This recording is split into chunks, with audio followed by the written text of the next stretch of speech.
செய்திகளுக்கு பிரதான அனுசரணை வழங்குவோர் பரேச லாஷப்பல் விடி கேஷ் அண்ட் கேரி காஸ்லே கோனேஸ் விடி சூப்பர் ஸ்டோர்.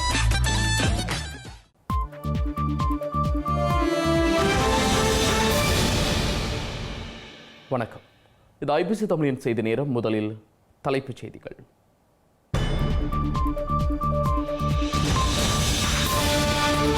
வடக்கின் மருத்துவ கட்டமைப்பு மீது ஸ்ரீலங்கா நாடாளுமன்றத்தில் அர்ச்சனா கடும் விமர்சனம். அர்ச்சனாவுக்கு மனநிலை குழப்பம் என சாடிய தயாசிரி ஜெயசேகர. அர்ச்சனாவின் சர்ச்சை சொல்லாடல்களை நாடாளுமன்ற பதிவுகளில் நீக்கும் சபாநாயகர். குழப்பங்களை ஏற்படுத்தும் நபரென தெற்கு ஊடகங்கள் விமர்சனம். லசந்த கொலை சந்தேக நபர்கள் விடுவிக்கப்படுவதை மறுக்கும் ஸ்ரீலங்கா அரசாங்கம். ஊடக அமைப்புகள் தொடர்ந்தும் கடுமையான போராட்ட எதிர்வினை. மஹிந்த ராஜபக்சவை திடீரென சந்தித்து பேசிய இந்திய உயர்ஸ்தானிகர். அரச வதிவிட இழுவரையில் சமரசம் செய்யும் முயற்சி என ஊகம். அமெரிக்காவிலிருந்து இந்தியாவுக்கு முதல் தொகுதி சட்டவிரோத குடியேறிகள் நாடு கடத்தல். பஞ்சாபில் தரையிறங்கிய அமெரிக்க ராணுவ விமானம். டொனால்ட் டிரம்பின் காசா கையகப்படுத்தல் திட்டத்துக்கு அனைத்துலக கண்டனம். ஆபத்தான திட்டம் என பலஸ்தீனம், அரபுலகம், ஐரோப்பிய நாடுகள் எச்சரிக்கை.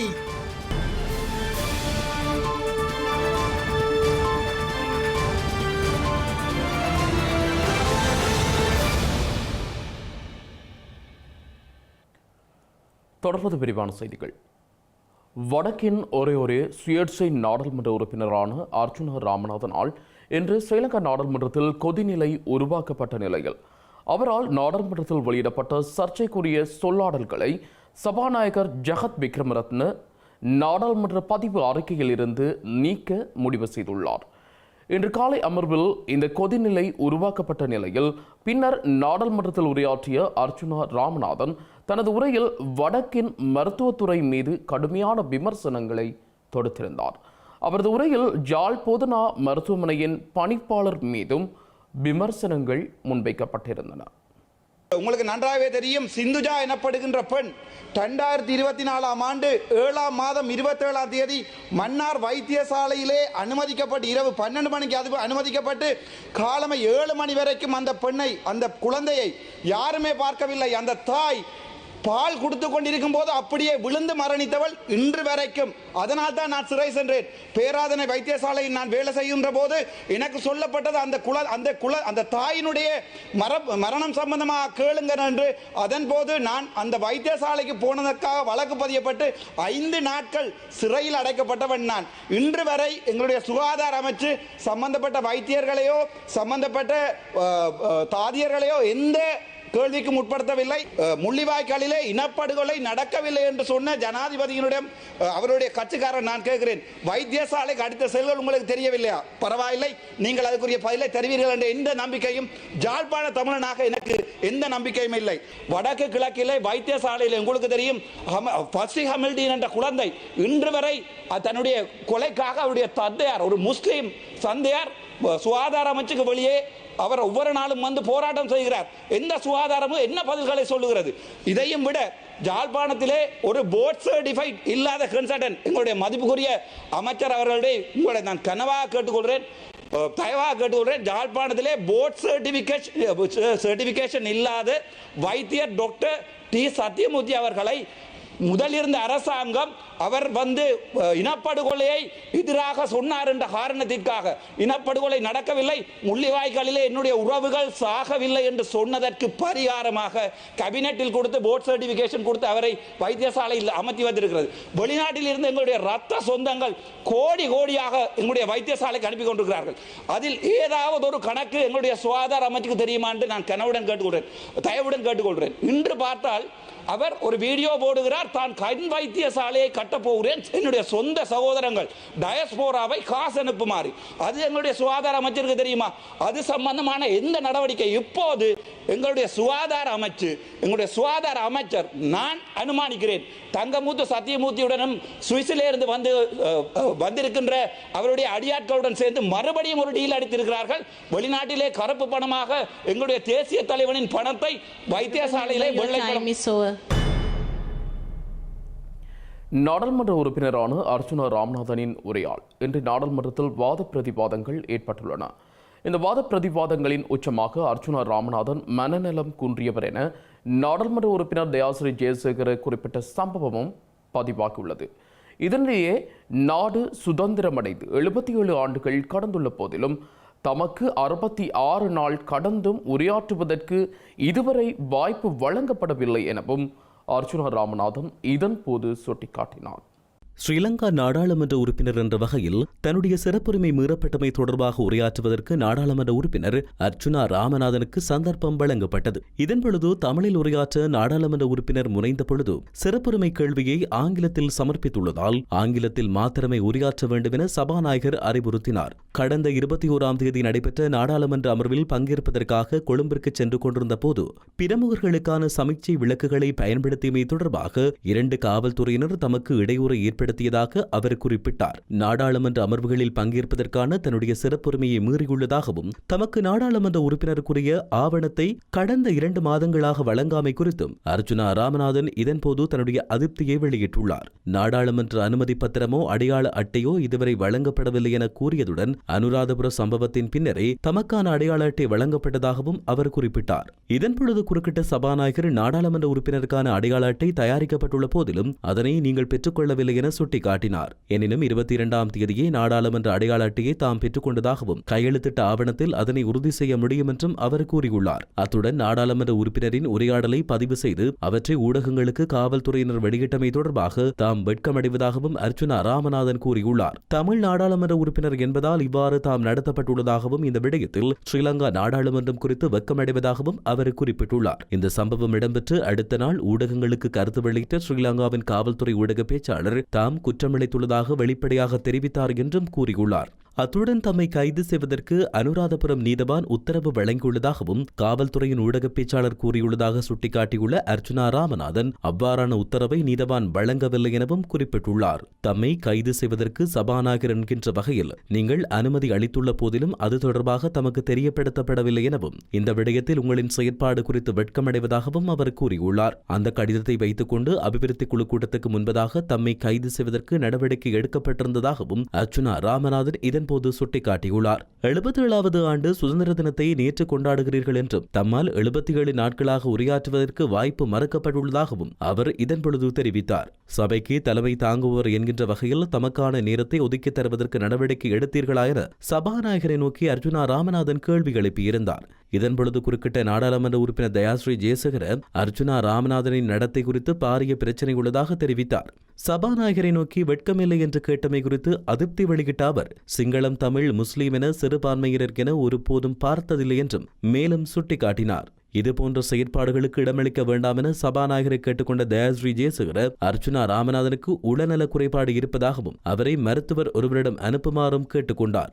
இந்த விடயங்களை கன்சாட்டில் இருந்து நீக்குமாறு கேட்டுக்கொண்ட சபாநாயகர் நாடாளுமன்ற உறுப்பினரின் போக்குவரத்து விதிமீறல் குறித்து தமக்கு தெரியப்படுத்தப்பட்டுள்ளதாகவும் குறிப்பிட்டார். இந்த நாட்டின் சட்டமானது அனைவருக்கும் சமனானது என்றும் நாடாளுமன்ற உறுப்பினராகவோ அமைச்சராகவோ இருந்தாலும் நாட்டின் சட்டத்தை மீறிச் செல்ல முடியாது என சபாநாயகர் இதன்போது குறிப்பிட்டார். அரசியலமைப்பின் பிரகாரம் நாடாளுமன்ற அமர்வுகளில் பங்கேற்பதற்கான வசதிகளை செய்து கொடுக்குமாறும் காவல்துறையினருக்கு அறிவுறுத்தியுள்ளதாக அவர் தெரிவித்தார். சட்டத்திற்கு விரோதமான செயலில் ஈடுபட்டால் அது குறித்து நடவடிக்கை எடுக்குமாறும் காவல்துறைக்கு தாம் அறிவுறுத்தியுள்ளதாக சபாநாயகர் சுட்டிக்காட்டியுள்ளார். நாடாளுமன்ற உறுப்பினருக்கு உரையாற்ற வாய்ப்பு வழங்காமை எதிர்க்கட்சியின் பிரச்சினை என்றும் நாடாளுமன்றத்தில் உரையாற்றி சிறப்புரிமை பிரச்சினை அவர் கையில் எடுப்பதாகவும் அவைத் தலைவர் பிமல் ரத்நாயக்க கூறியுள்ளார். அர்ச்சுனா ராமநாதனின் கருத்துக்களை கன்சாட்டில் இருந்து நீக்குமாறு கூறினாலும் பிரபலமான சமூக வலையொலி பதிவர் என்ற வகையில் அவருடைய உரை நேரலையாக ஒளிபரப்பாகி இருக்கும் என்றும் பிமல் ரத்நாயக்க மேலும் சுட்டிக்காட்டியுள்ளார்.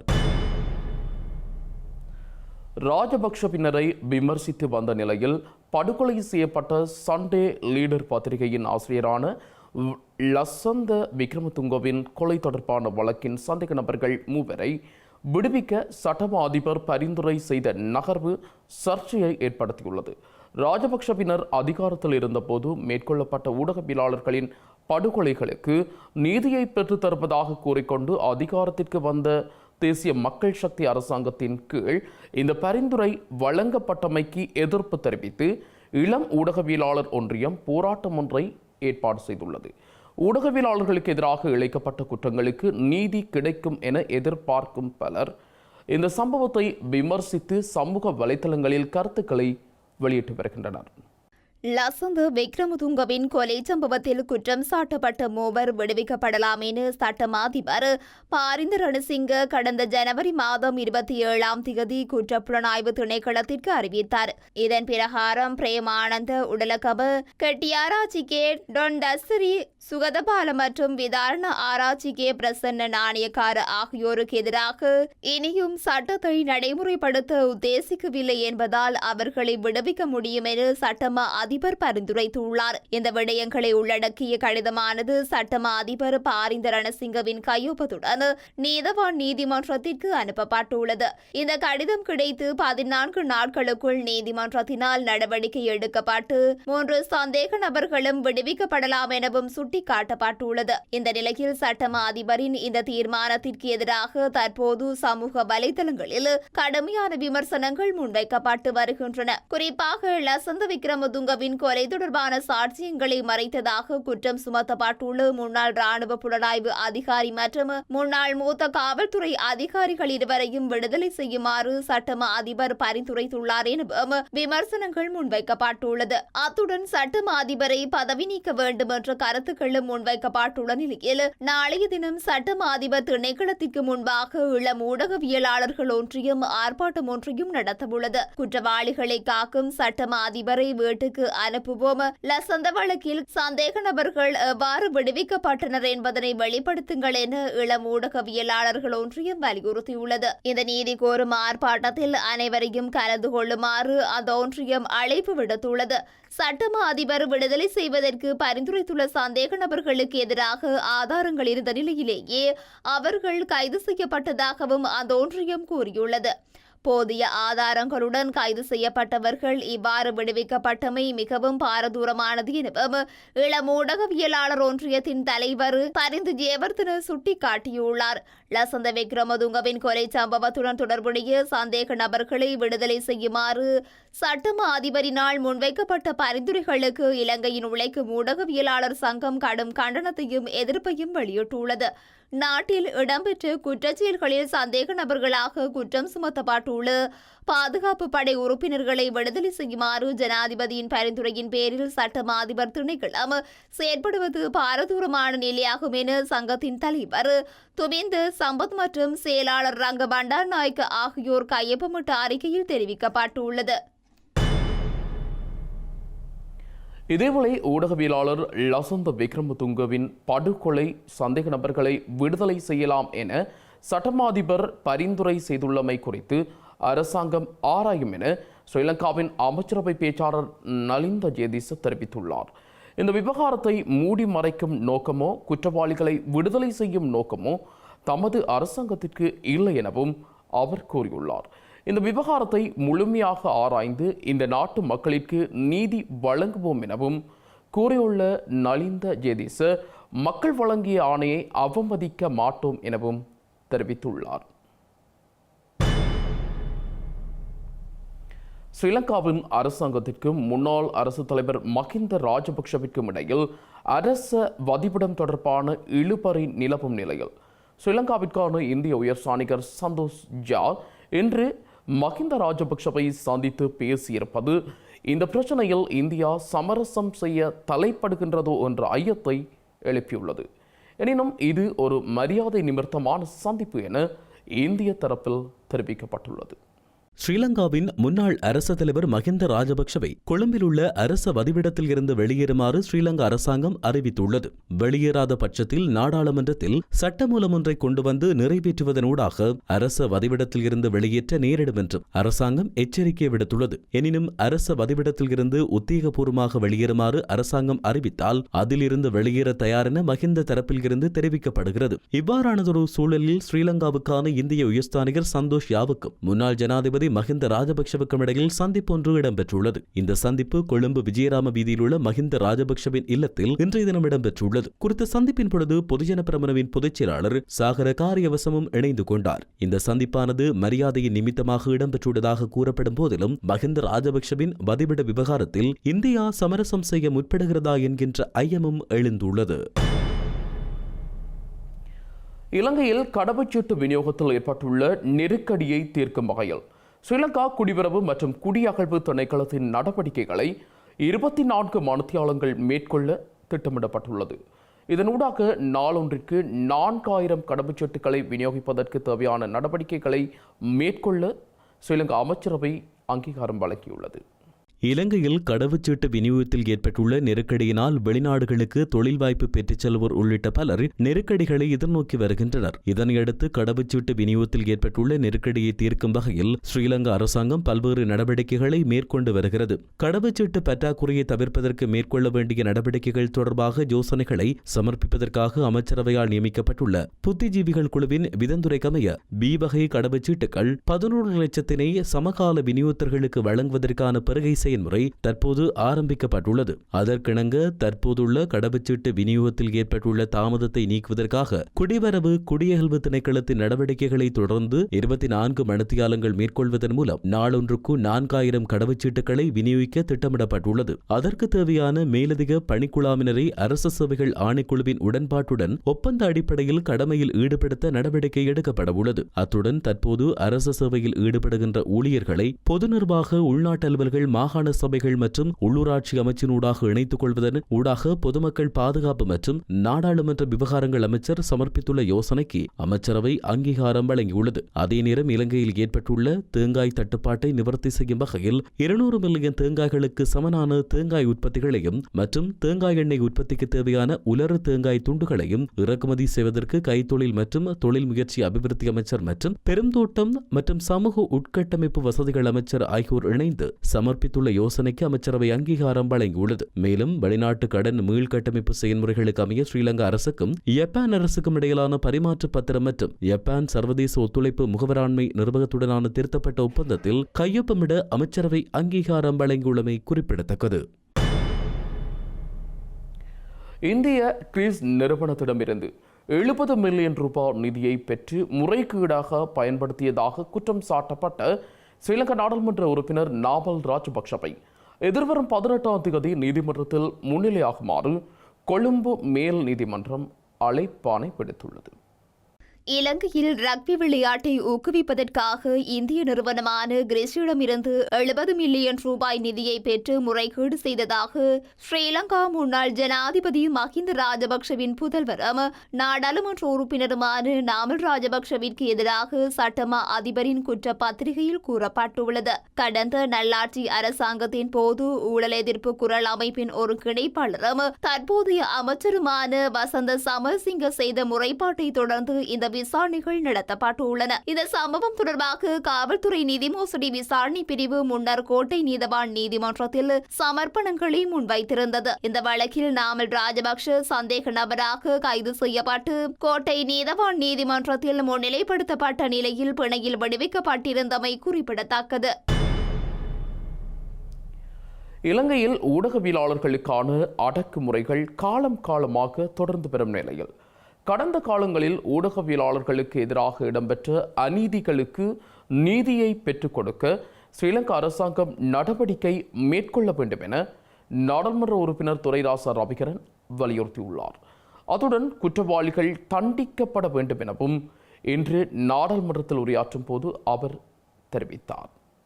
கடந்த காலங்களில் ஜனவரி மாதத்திலேயே கூடுதலாக ஊடகவியலாளர்களுக்கு எதிராக பல குற்றங்கள் இழைக்கப்பட்டன. இந்த நிலையில் ஆண்டுதோறும் 31ஆம் தேதியில் கருப்பு ஜனவரி தினம் ஊடகவியலாளர்களால் அனுஷ்டிக்கப்படுகின்றது. இம்முறையும் இத்தினம் அனுஷ்டிக்கப்பட்டது. ஜனவரி என்பது ஊடகவியலாளர் விடயத்தில் இன்னமும் கருப்பாகவே உள்ளது. முல்லைத்தீவு மாவட்டத்தில் மரக்கடத்தில் இடம்பெறுவதாக பலரும் சுட்டிக்காட்டிய போது செய்தி சேகரிக்க சென்ற கணவன் பிள்ளை குமணன், சண்முகம் தவசீலன் ஆகிய ஊடகவியலாளர்கள் மரக்கடத்தல்காரர்களால் தாக்கப்பட்டனர். முல்லைத்தீவு ஊடக அமையத்தினுள் அத்துமறி நுழைந்த இனம் தெரியாதவர்கள் அமையத்தின் செயல்பாடுகள் குறித்தும் கடுமையாக விசாரித்துள்ளார்கள். இத்தோடு முல்லைத்தீவு குருந்தூர் மலையில் செய்தி சேகரிக்க சென்ற ஊடகவியலாளர் விஜயரட்னம் சரவணன் போலீசாரால் தாக்கப்பட்டு அச்சுறுத்தப்பட்டிருந்தார். இப்படியாக பல சம்பவங்கள் உள்ளன. எல்லாவற்றையும் சொல்வதற்கு நேரம் போதாது. வவுனியா மன்னார் சம்பவங்களும் உள்ளன. தற்போது பொறுப்பேற்றுள்ள புதிய அரசை நான் நம்புகின்றோம். பலிகளை உணர்ந்தவர்கள் ஊடகவியலாளர்களின் சுதந்திரத்தையும் அவர்களின் சுயாதீன தன்மையையும் உறுதிப்படுத்த வேண்டும் என வலியுறுத்தி கேட்டுக்கொள்கிறேன். ஸ்ரீலங்கா ஜனாதிபதி மாளிகை விடுவிப்பு தமிழ் மக்களின் பிரச்சினைகளுக்கான தீர்வாகாது என ஈழமக்கள் ஜனநாயக கட்சியின் ஊடக பேச்சு இணைப்பாளர் ஸ்ரீகாந்த் பன்னீர்செல்வம் குறிப்பிட்டார். அனுர்குமார் திசாநாயக்க அரசியல் தேவைகளுக்காக தமிழ் மக்களை பயன்படுத்த முற்படக்கூடாது எனவும் அவர் வலியுறுத்தினார். யாழ் ஊடக மையத்தில் இன்றைய தினம் நடைபெற்ற ஊடக சந்திப்பிலேயே ஸ்ரீகாந்த் பன்னீர்செல்வம் இவ்வாறு குறிப்பிட்டார். எமது பிரதேச மக்களுடைய உணர்வுகளை புரிந்து கொண்டு நடவடிக்கை எடுப்பதற்கு ஜனாதிபதி முன்வருவாராக இருந்தால் நாங்கள் வாழ்த்தலாம், வரவேற்கலாம். இந்த ஆட்சி மாற்றம் ஏற்பட்ட உடனேயே தேர்தலில் ஒரு சிறிய பின்னடைவை சந்தித்திருந்த நிலையிலும் எங்களுடைய செயலாளர் நாயகம் தோழர் டக்ளஸ் தேவானந்தா அவர்கள் ஒரு விடயத்தினை பதிவு செய்திருந்தார். எந்த ஒரு அரசாங்கத்திற்கும் ஒரு கால அவகாசத்தை வழங்கி பார்க்க வேண்டும். அந்த வகையிலே இந்த அரசாங்கத்திற்கும் ஒரு கால அவகாசத்தை வழங்க விரும்புகின்றோம் என்று. அந்த அடிப்படையிலே ஜனாதிபதி அனுர்குமார திசாநாயக்க தலைமையிலான அரசாங்கம் மக்களுடைய உணர்வுகளை புரிந்து கொண்டு அதற்கு தீர்வு காணும் வகையில் செயற்படுமாக இருந்தால் அதற்கான ஒரு கால அவகாசத்தை வழங்கலாம், அதிலே பிரச்சனை இல்லை. ஆனால் எவ்வாறான உணர்வுகளை புரிந்து கொண்டார்கள் என்பதிலே ஒரு கேள்வி இருக்கின்றது. இங்கே காலையிலே நடந்த டிசிசி மாவட்ட ஒருங்கிணைப்பு குழு கூட்டத்தின் பின்னர் பல்வெட்டித்துறையிலே ஒரு கூட்டம் நடைபெறுகிறது, மக்கள் சந்திப்பு ஒன்று நடைபெறுகிறது. அந்த மக்கள் சந்திப்பிலே கலந்து கொண்ட ஜனாதிபதி அங்கே என்ன கேட்கிறார்? உங்களுக்கு ஜனாதிபதி மாளிகை வேணுமா வேண்டாமா? மக்கள் வேண்டாம் என்கிறார்கள். அப்போ சொல்கிறார், எனக்கும் வேண்டாம், அதை நான் பல்கலைக்கழகத்திற்கு கொடுக்கிறேன் அல்லது சுற்றுலாவுக்கு பயன்படுத்துகிறேன் என்று சொல்கிறார். அது எங்களுடைய மக்களுடைய பிரதான பிரச்சனைகளாக இல்லையே. அந்த காணிகள் விடுவிக்கப்பட வேண்டும். அந்த காணிகள் அதுவும் மக்களுடைய காணிகள் சுவீகரிக்கப்பட்ட காணிகளில் இருந்து தான் அமைக்கப்பட்டிருக்கிறது என்பதெல்லாம் வேறுபடியும் அவையும் விடுவிக்கப்பட அது தொடர்பிலும் ஒரு சரியான தீர்வு எடுக்கப்பட வேண்டும். ஆனால் மக்களுடைய உணர்வுகளை அந்த ஜனாதிபதி அறிய விரும்புவாராக இருந்தால், காலையிலே தையிட்டி பிரச்சனை பேசப்பட்ட நிலையிலே தையிட்டி விகாரை இடிக்கப்பட வேண்டுமா இல்லையா அல்லது தையிட்டி விகாரை உங்களுக்கு வேண்டுமா இல்லையா என்று ஜனாதிபதி கேட்டிருந்தால் மக்கள் தங்களுடைய உணர்வுகளை வெளிப்படுத்தி இருப்பார்கள். மாகாண சபை தேர்தல் வேண்டுமா இல்லையா என்று மக்களை கேட்டிருந்தால் அவர்கள் தங்களுடைய உணர்வுகளை வெளிப்படுத்தி இருப்பார்கள். காணாமல் போனவருடைய பிரச்சனைகளுக்கு தீர்வு வேண்டுமா வேண்டாமா என்று கேட்டிருப்பாராக இருந்தால் மக்கள் தங்களுடைய உணர்வுகளை வெளிப்படுத்தி இருப்பார்கள். பயங்கரவாத தடை சட்டத்தின் கீழே கைது செய்யப்பட்டிருக்கின்றவர்கள் விடுவிக்கப்பட வேண்டுமா விடுவிக்கப்பட தேவையில்லையா என்று கேள்வி கேட்டிருந்தால் மக்கள் தங்களுடைய உணர்வுகளை வெளிப்படுத்தி இருப்பார்கள். அவ்வாறு மக்களுடைய உணர்வுகளை புரிந்து கொண்டு அவர் கேள்விகளை கேட்டு அவர்கள் எதிர்கொள்ளுகின்ற பிரச்சனைகளையும் அவர்களுடைய அபிலாஷைகளையும் அறிந்து கொண்டு அவை தீர்க்கப்பட வேண்டும் என்று கேள்வி கேட்டிருப்பாராக இருந்தால் அதனை ஏற்றுக்கொள்ளலாம். உங்களுக்கு தெரியும், இந்த ஜனாதிபதி மாளிகை போன்ற விடயங்கள் என்னவென்று சொன்னால், இந்த அரசாங்கம் கடந்த காலங்களிலே ஆட்சிக்கு வந்தபோது கடந்த அரசாங்கங்களுடைய தவறுகளையும் அரசு அதிகாரிகளுடைய தவறுகளையும் சுட்டிக்காட்டித்தான் ஆட்சிக்கு வந்தது. தற்போதும் தாங்கள் கொடுத்த வாக்குறுதிகளை நிறைவேற்ற முடியாத சூழலிலே கடந்த அரசாங்கங்களுடைய செயற்பாடுகளையும் அரசு அதிகாரிகள் மீது குறை சொல்வதையும் ஒரு வழக்கமாக கொண்டு அதனூடாக தங்களுடைய இயலாமைகளை மறைக்க பார்க்கிறார்கள். அவ்வாறான ஒரு விடயமாகத்தான் நாங்கள் இதை பார்க்கின்றோம். இலங்கையில் அதிகளவான பட்டதாரிகள் அரச வேலைவாய்ப்பின்றி காணப்படும் நிலையில் 35,000 பேரை அரச சேவையில் இணைத்துக் கொள்ள திட்டமிடப்பட்டுள்ளதாக சுகாதார மற்றும் வெகுசன ஊடக பேச்சாளர் நலிந்த ஜேதிச தெரிவித்துள்ளார். அமைச்சரவை முடிவுகளை அறிவிக்கும் ஊடகவியலாளர் சந்திப்பிலேயே அவர் இவ்வாறு தெரிவித்துள்ளார். அரச சேவையில் அவசரமாக நிரப்பப்பட வேண்டிய துறைகளில் பணி வெற்றிடங்கள் நிரப்பப்படும். தற்போதுள்ள பணி வெற்றிடங்களுக்கு முன்னுரிமை அளித்து ஆட்சேர்ப்பு மேற்கொள்ளப்படும். பொதுச் சேவையில் இணைத்துக் கொள்ளப்படாத பட்டதாரிகள் குழுவும் உள்ளது. இந்த பிரச்சனையை கையாள்வதற்கு மற்றொரு குழு நியமிக்கப்படும். தேவையான ஆட்சேர்ப்புகள் விரைவாக மேற்கொள்ளப்பட்டு அதற்கேற்ப ஆட்சேர்ப்பு எண்ணிக்கை தீர்மானிக்கப்படும். எதிர்கால அரசியல் நடவடிக்கைகள் தொடர்பிலான முக்கிய கலந்துரையாடல் ஒன்று ஸ்ரீலங்கா எதிர்க்கட்சித் தலைவர் சஜித் பிரேமதாச தலைமையில் இன்று இடம்பெற்றுள்ளது. நாடாளுமன்றத்திற்கு உள்ளேயும் வெளியேயும் கூட்டு நடவடிக்கை தொடர்பில் ஒருமித்த கருத்தை எட்டுவதே குறித்த கூட்டத்தின் முதன்மை நோக்கம் என சஜித் பிரேமதாச தெரிவித்துள்ளார். ஸ்ரீலங்கா நாடாளுமன்ற விவகாரங்கள் உள்ளிட்ட எதிர்கால அரசியல் நடவடிக்கைகள் தொடர்பில் எதிர்க்கட்சித் தலைவர் சஜித் பிரேமதாச இன்று கலந்துரையாடல் ஒன்றை நடத்தியிருந்தார். கடந்த ஜனவரி மாதம் 29ஆம் தேதியும் எதிர்க்கட்சியை பிரதிநிதித்துவப்படுத்தும் கட்சியின் தலைவர்கள் எதிர்க்கட்சித் தலைவர் சஜித் பிரேமதாச தலைமையில் கூடி இதுபோன்ற கலந்துரையாடல் ஒன்றை நடத்தியுள்ள நிலையில் இதன் தொடர்ச்சியாக இன்று மற்றொரு கலந்துரையாடல் இடம்பெற்றுள்ளது. நாடாளுமன்றத்திலும் வெளியிலும் கூட்டாக இணைந்து செயற்படுவது தொடர்பில் எதிர்க்கட்சியை பிரதிநிதித்துவப்படுத்தும் கட்சிகளிடையே இணக்கப்பாட்டை ஏற்படுத்திக் கொள்வது இந்த கலந்துரையாடலின் முக்கிய நோக்கமாகும். இதன் மூலம் பலமான நாடாளுமன்ற நடவடிக்கைகளை கொண்டமைந்த நாடாளுமன்றத்தை கட்டியெழுப்ப முடியும் என்றும் அரசாங்கத்தின் சிறந்த தீர்மானங்களுக்கு ஆதரவளிப்பது போலவே நாட்டு மக்களுக்கு பாதிப்பை ஏற்படுத்தும் சகல நடவடிக்கைகளுக்கும் எதிர்ப்பை வெளியிட்டு மக்கள் பக்கம் முன்னிற்போம் என்றும் எதிர்க்கட்சி தலைவர் சஜித் பிரேமதாச தெரிவித்தார். நாடாளுமன்ற குழுக்களில் கவனம் செலுத்தி அடுத்த கட்ட நடவடிக்கைகளை எடுக்க வேண்டும் என இதன்போது சகல கட்சி தலைவர்களும் தமது கருத்துக்களை எடுத்துரைத்து சுட்டிக்காட்டியிருந்தனர். இந்த கலந்துரையாடலில் எதிர்க்கட்சியைச் சேர்ந்த கட்சி தலைவர்களான Gajantha Karunathilaka, J C Alawathuwala, Ajith P Perera, Rishad Bathiudeen, Namal Rajapaksa, Dilith Jayaweera, Dayasiri Jayasekara, Ravi Karunanayake, Jeevan Thondaman, Sivagnanam Shritharan, P Sathiyalingam, Selvam Adaikalanathan, Gajendrakumar Ponnambalam, Rauff Hakeem, Nizam Kariapper, V S Radhakrishnan, Anuradha Jayaratne, D V Chanaka மற்றும் காதர் மஸ்தான் உள்ளிட்டோர் கலந்து கொண்டிருந்தனர். வடக்கு மாகாணத்தின் அபிவிருத்தி திட்டம் தொடர்பில் மாகாண ஆளுநர் வேதநாயகனுடன் உலக வங்கி பிரதிநிதிகள் கலந்துரையாடியுள்ளனர். இதன்போது வடக்கு மக்கள் எதிர்கொள்ளும் முக்கிய பிரச்சினைகளையும் ஆளுநர் சுட்டிக்காட்டினார்.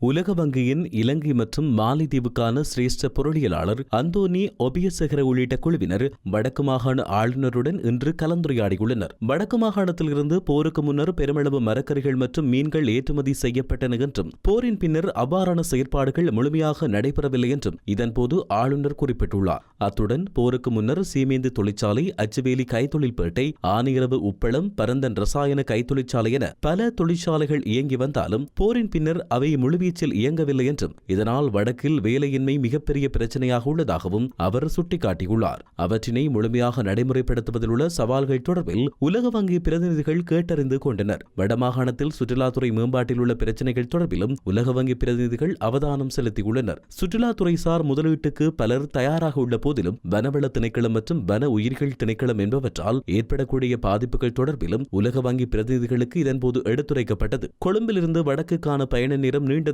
காணப்படுகின்றமையால் சுற்றுலாத்துறைக்கு ஏற்படும் பாதிப்பு தொடர்பிலும் உலக வங்கி பிரதிநிதிகள் கேட்டறிந்து கொண்டனர். வடக்கு மாகாணத்தில் அரச காணிகள் தொடர்பில் பல பிரச்சனைகள் காணப்படுவதாக இதன்போது ஆளுநர் சுட்டிக்காட்டியிருந்தார். வடக்கு மாகாணத்தின் அரசியல் நிலைமைகள், ஜனாதிபதியின் யாழ்ப்பாணத்திற்கான பயணம் தொடர்பிலும் இதன்போது உலக வங்கியினர் கேட்டறிந்து கொண்டனர்.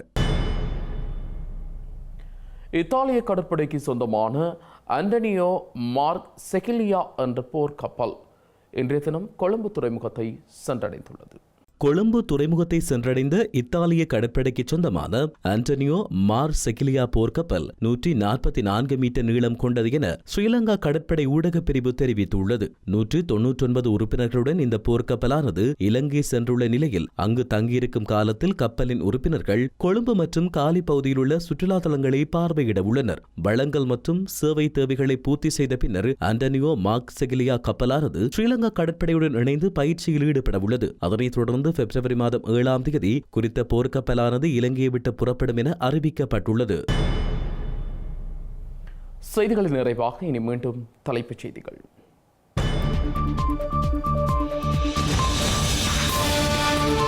வடக்கின் மருத்துவ கட்டமைப்பு மீது ஸ்ரீலங்கா நாடாளுமன்றத்தில் அர்ச்சனா கடும் விமர்சனம்.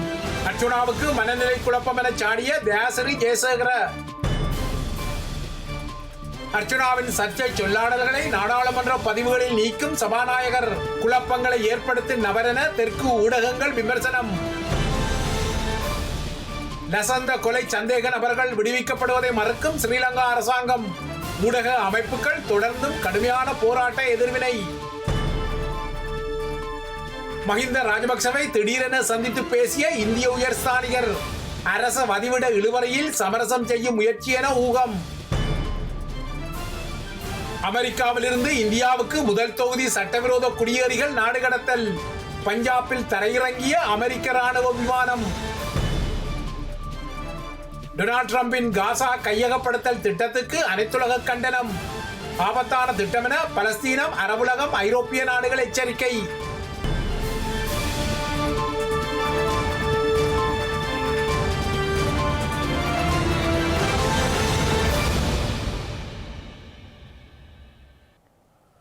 இத்துடன் ஐபிசி தமிழின் செய்தி நேரம் நிறைவடைகின்றது. உடனுக்குடன் செய்திகளை அறிந்து கொள்ள ibctamil.com என்ற நமது இணையதளத்தை பார்வையிடுங்கள். வணக்கம்.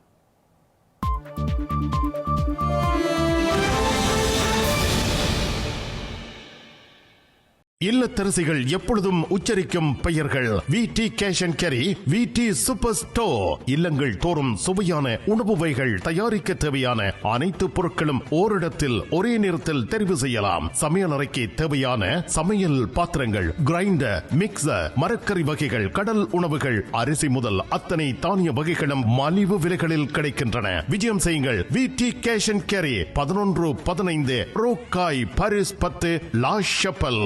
விடி சூப்பர் ஸ்டோர், காஸ்லே கோனேஸ்.